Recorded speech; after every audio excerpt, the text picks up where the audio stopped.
Hi, hello, I'm back. I'm very fine, my wife. Okay, hello, good day. Today we are going to discuss what is this? Rhythmic pattern.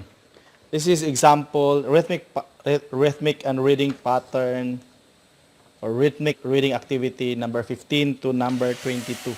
So we're going to discuss the new activity this time. So we have this one. If you can read this, sakat daw nako. Okay, if you can read this, we have 8 note, 8 note, 8 note, 8 note. This is the same with this one. Okay, so this is the same with this one is the same with this one. So when you count this one for your rhythmic activity, you have this one, 1 and 1 and 1 end. Okay, this is 1 and 1 end. Remember that these two 8 notes is equivalent to 1 quarter note. So this is actually 1 beat. So 8 notes is equivalent to 1 beat. So if you have constant beat, let's have 1, 2, 3, 4. We have 1, 2, 3, 4, 1 and 1 end. Okay, 1, 2, 3, 4, 1 and 1 end. One more time. 1, 2, 3, go. 1 and 1 end. Okay, 1, 2, 3, 4, 1 and 1 end. Okay, so let's start with rhythmic activity, or rhythmic and reading activity number 15. Okay, RAA 15. Ready? Just follow. 1, 2, 3, go. 1, 1, 1, 1, 1 and 1, 1 and 1, 1 and 1 and 1, 1 and 1 and 1, 1 and 1 and 1, 2, 3, 4. Let's have rhythmic and reading activity number 16. Okay? Rhythmic activity number 16. Ready? 3, 2, 1. 2, 3, go. 1, 1, 1, 1, 1, 1 and 1, 1 and 1, 1 and 1, 1 and 1, 1 and 1, 1 and 1, 1 and 1, 1. Okay? Rhythmic activity number 17, we have 3 4 times signature. Okay, so there are 3 counts or there are 3 beats per measure. Rhythmic activity number 17, ready? 3, 2, 1.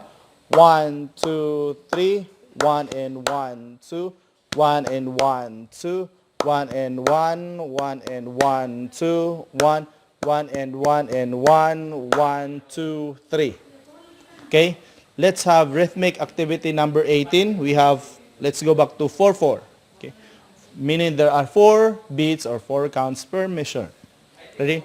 Rhythmic activity number 18. Ready? 3, 2, 1. 1, 1, 1, 1, 1 and 1 and 1 and 1, 1 and 1 and 1 and 1, 1 and 1, 1 and 1, 1 and 1, 1 and 1. Thank you. Next, let's proceed to rhythmic activity number 13. Again, this is, even you cannot see the time signature, once it is in the same piece, it follows the time signature in the staff above. So, since the time signature above is 4-4, meaning rhythmic activity number 19 is 4-4. Okay? Let's start. We have, in the first measure, we have 4 8 notes, and then we have half note. So, the counting is 1 and 1 and 1, 2. Okay? Rhythmic activity number 19. Ready? 3, 2, 1. 1 and 1 and 1, 2, 1 and 1 and 1, 2, 1 and 1 and 1, 2, 1, 1, 1 and 1, 1 and 1 and 1, 2, 1, 2, 1, 2, 1, 2, 3, 4. Next, let's proceed to rhythmic activity number 20. Still the same with rhythmic activity number 19. It follows or it uses the same time signature with rhythmic activity number 18. Okay. Rhythmic activity number 20. Ready? 3, 2, 1. 1 and 1, 1, 1 and 1, 1, 2, 3, 1 and 1, 1, 2, 1 and 1, 1, 1, 1 and 1 and 1 and 1 and 1 and okay? Next, rhythmic activity number 21.